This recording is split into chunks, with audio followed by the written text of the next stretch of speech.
Hello, everyone, and welcome back to another week of our Cybersecurity Executive Brief. I am Corey Wolf, Director of Offensive Security at Risk 360, and today is Wednesday, November 27th, 2024. Tomorrow, Thanksgiving, favorite holiday. Eat a bunch of food, fall asleep. What that also means this week in the great frontier of eastern Pennsylvania, it was 50 degrees one day, and then we got a foot of snow the next, which means that all the trees fell over, which means that my power went out for quite some time, as well as my internet. Backups didn't work. My RTO is 2 hours. I failed miserably. Should be a lesson to you all. Make sure you run through your disaster recovery plans and don't just do a tabletop. Actually, try that stuff out. Do some stress testing. Find out what's going on. Needless to say, I have miraculously found the budget to upgrade all my infrastructure here at home. So I guess that's a good thing. I mean, I'm sure that happens to all of us. Unfortunately, something bad happens, but it gives us the opportunity to, justify spending some money. So, unfortunately for me, my RTO of 2 hours was not hit. It was more like 4 or 5. Found multiple points of failure. That's neither here nor there. Uh, that's that's my problem, not yours. But one thing that I wanted to start with this week was something that's being referred to as a nearest neighbor attack. What happened here was Russian threat actors used so they jumped from one Wi-Fi to another. They had a particular victim in mind. They had credentials for that victim organization, and they tried to log in to various Microsoft services and various other services. MFA was enabled, yes. So they couldn't get in with those credentials that they had.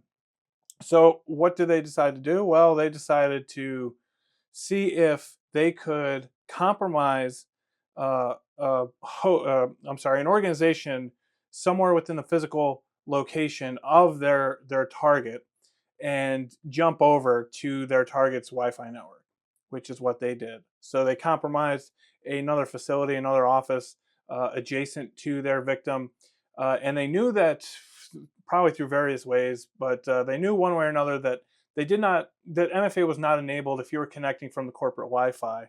So firewalls in place. Uh, I mean, this is just stuff that I go on about all the time. Network access controls are great, but if you have something in place like this where, yeah, MFA is not required if you're connecting from the corporate network or the corporate VPN, whatever it might be, some sort of allow listing. These are the types of things that threat actors would do.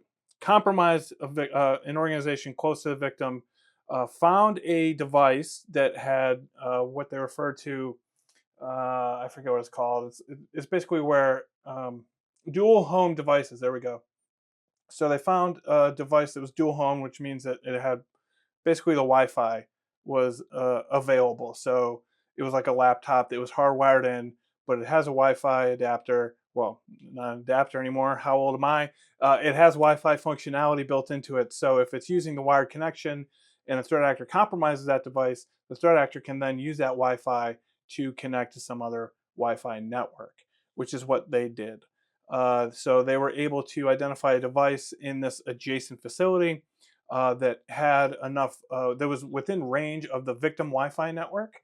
And that's what they did. They connected to the Wi-Fi network using the valid credentials that they had.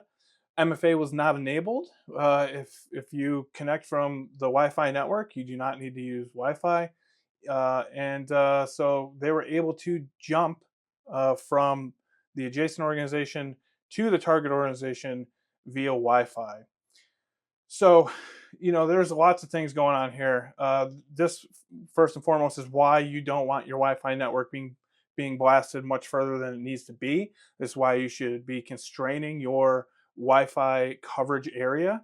This is one classic reason for that. This is another reason why ACLs and allow listing for things like not requiring MFA just simply do not work. So, us as OffSec people, a lot of times we come across organizations and we say, okay, yeah, there's a vulnerability here in this external asset somewhere. And the organization says to us, well, yeah, but you can only access that if you're connected to the corporate VPN or if you're on location. Well, things like this are what happens, right? If a threat actor wants to target an organization, they will get that organization by any means necessary. So, just because you have MFA enabled, or you have an allow list to where an external asset can only be accessed through the corporate network, that's not justification for not fixing that vulnerability or moving a little bit quicker on that vulnerability. That is a control. Controls can be bypassed. MFA is bypassed all the time. I mean, I highly recommend that you enable it whenever possible. Controls are great and they have a very good purpose. But the fact of the matter is that that's a control, and controls can be bypassed one way or another. And that's what they do. That's what they did. That's what they do. That's what's always going to happen. If they want to accomplish a goal, they're going to try everything that they possibly can. And things like, well, I guess the other question is, why wasn't radius based authentication present on this network that they were targeting? That probably would have helped. But once they actually got into the target organization, they did some classic stuff. So the hackers ran a batch file to dump Windows registry hives and compress them into a zip.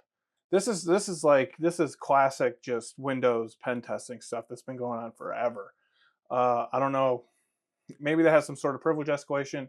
In fact, I believe they did. Let's see. They had a principal one, right? It's very likely that APT was able to escalate privileges before running critical payloads, exploiting a 0-day in the CVE 2022 vulnerability in the Windows print spooler service within the victim's network. So in 2021 and 2022, there was a lot of focus on Windows print spooler. In 2021 is when we saw Print Nightmare. My teams and myself have executed Print Nightmare in the field. But these are patched vulnerabilities. So, this is 2022. So this is 2 years ago this CVE was released. So, we're making it real easy for them in this case. They were able to escalate privileges through something that has a known CVE. I'm not sure why that wasn't caught. Who knows?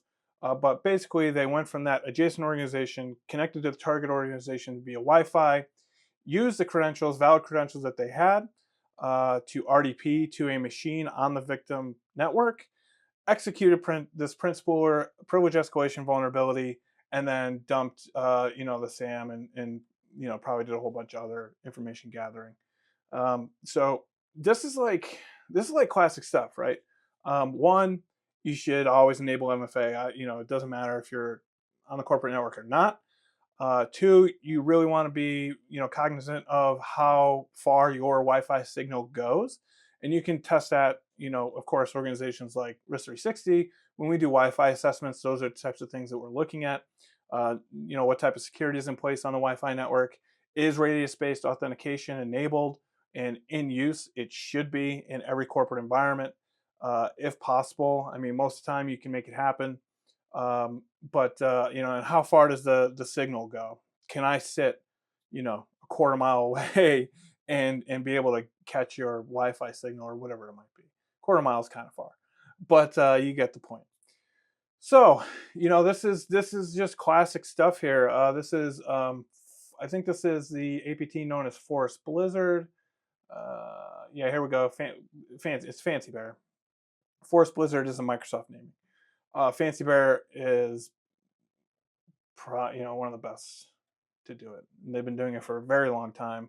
I think this article calls out that at least 2020 or 2004 rather. But Fancy Bear is the cyber arm of the Russian GRU, General Staff Main Intelligence Directorate, and they've been around for quite some time. Threat actors are innovative. We need to be innovative as well. As an industry, just as a whole, we need to be as innovative as possible, because guess what? Threat actors are going to be extremely innovative. Back in the 90s and the start of the whole hacker culture and all that kind of stuff, it was all based around innovation. It was about breaking, building, learning new ways to do things. It was very different than it is today, whereas today, most of the threats that we hear about are nation states, right? And then threat actor groups like Scatter Spider or whatever it might be. But back in the 90s, it was very innovative, right? And so, that still holds true today, regardless of whether it's, an old school hacker that came up in the 90s or a 20-year-old that works and does ops for a nation state. The name of the game is innovation, and so they wanted this target. They thought about how can we get to that target, how can we hop through and bypass these controls, and they were innovative in the way that they did it. And so threat actors, whether again old school hackers or nation states, the name of the game is innovation. And so that's why it's important for us as an industry to do everything we can to foster innovation. I'll get off my soapbox here. End of the day, as someone who does this kind of stuff for a living, really enjoyed, unfortunately, the innovation behind it, the thought that they put behind it, but once they got in there, they were doing run-of-the-mill stuff, which basic security tooling basic security tooling would have caught. So stuff wasn't patched. Who knows if they're using EDR or not? But that's what happened here. One other thing I wanted to call out was Australia has passed a new what's being listed here, the Cyber Security Act of 2024. They just passed this, and some big things that come out of this is reporting. So certain organizations are required now to report a ransomware incident. I believe they haven't called out the specifics. I think the specifics of size and scope of organizations still need to be figured out. One thing is for sure is the critical infrastructure definitely needs to, and then I think some other places were reporting that businesses that do over 3 million Australian dollars a year in revenue would be required to report any ransomware incident. So they passed this, and so they started to really. You're seeing more and more of like Western countries start to pass more and more. Of course, in the U.S., it's kind of the SEC that's leading a lot of these disclosure things, right? And this disclosure information. We also have CMMC, which has been talked about for years now, but I think we're starting to see a little bit more behind that. In the EU, we have DORA, Digital Operations Resiliency Act, where they're requiring financial institutions in the EU to perform what they refer to as threat-led penetration testing, which is a whole bunch of stuff. But as far as the technical testing portion goes, financial institutions in the EU are required to now do a 12-week red team engagement, followed up by, I believe, a 4-week purple team engagement. So all this to say is that Western organizations are starting to really push through with regulation, simply because our adversaries have just been killing us. So highly recommend you check that out. Last is what's I don't know why they're calling this Nacho VPN. So what this is there's ways to spin up rogue SSL VPN endpoints. Anyone can really do this. There's actually tooling out there. Anyone can do it. But what's happening here is that there's been some patches released, and some threat actors are actually using this method. So they're compromising clients, and because of vulnerabilities in various VPN client software, they're able to connect those clients to rogue VPN endpoints. So they control this rogue VPN endpoint one way or another, primarily through phishing and social engineering. They're able to exploit, in the case of Palo Alto, CVE 2024-5921, which bypasses all kinds of checks and everything, and they're able to get that client to then connect to their rogue access point where they steal credentials, download files, do all other kinds of nefarious things. So Palo Alto, again, super slow to patch this one. This one is 7 months after it was informed that Palo Alto was informed of it. They found out about it in April, and they just released the patch today.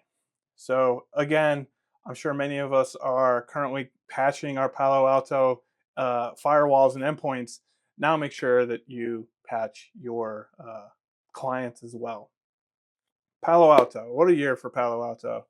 SSL VPN has been a huge target for a long time, and they will continue to be. So that's it for this week. I hope you have a great Thanksgiving. I hope you have an excellent long weekend. And guess what? I'll see you here next Wednesday. Speak soon.